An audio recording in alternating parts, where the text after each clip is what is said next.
بسم اللہ الرحمن الرحیم۔ آج میں آپ حضرات کے سامنے رہن یعنی گروی رکھنے کے متعلق کچھ مسائل ذکر کرنا چاہتا ہوں، کیونکہ آج کل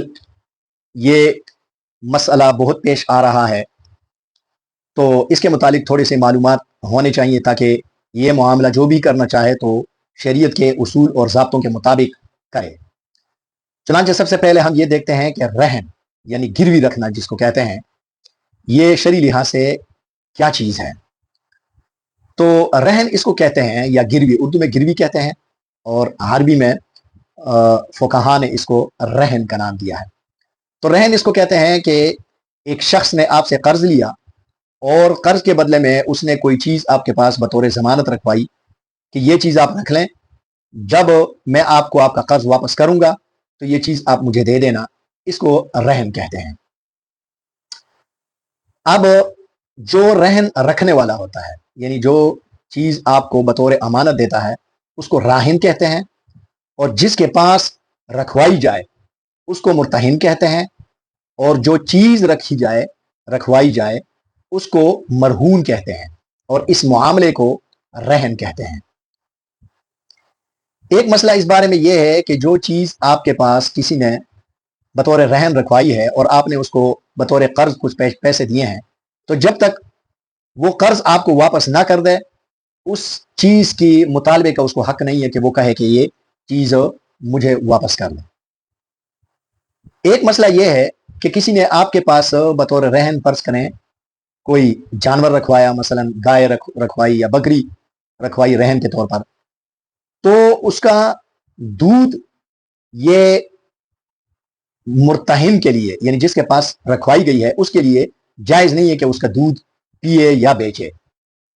بلکہ یہ دودھ بیچ کر یا اگر خود پینا چاہے خود استعمال کر کے اس کی قیمت جو ہے وہ گروی جو چیز ہے رکھی ہوئی ہے اس میں شامل کر لے۔ جب وہ اس کو واپس کرے تو یہ رقم بھی جو ہے راہن کو یعنی گروی رکھوانے والے کو واپس کرے گا۔ اسی طرح بعض اوقات مکان رکھوائے جاتے ہیں یا کھیت گروی رکھوائے جاتے ہیں، تو اس مکان سے نفع اٹھانا، یعنی اس کو کسی کو کرائے پہ دے دیا یا اس کو خود استعمال کر لیا، یہ چیز جائز نہیں ہے۔ اگر آپ اس میں رہتے ہیں خود تو اس کا کرایہ لگا کے وہ اس گروی رکھنے والے کو دیں، اور اگر کسی اور کو کرائے پر دیں تو جتنے کرائے پر اس کو دیا ہے اتنا کرایہ اس کو اسی کو دیں، مالک کو دیں۔ ایک مسئلہ یہاں بہت کثیر الوقوع ہے، وہ یہ ہے کہ لوگ بطور گروی مکان کسی سے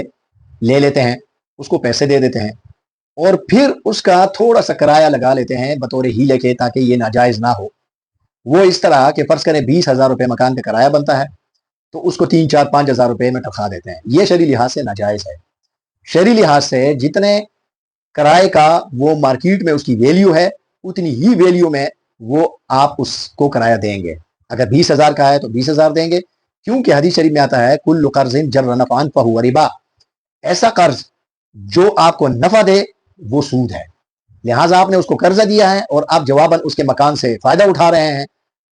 کرائے وصول کر رہے ہیں یا خود اس میں رہ رہے ہیں، تو یہ شرعی لحاظ سے سود میں داخل ہے۔ اس کو پورا کرایہ دینا پڑے گا، 2-3 ہزار یا 5 ہزار سے کام نہیں چلے گا۔ ایک مسئلہ یہ ہے کہ اگر مرتہن کے پاس آپ نے کوئی چیز رکھوائی ہے، فرض کریں جو 10,000 کی ہے، اور اس نے آپ کو 5,000 روپے قرض دیا ہے، اب خدا نہ خواستہ وہ 10,000 کی چیز اس سے ضائع ہو گئی، تو اب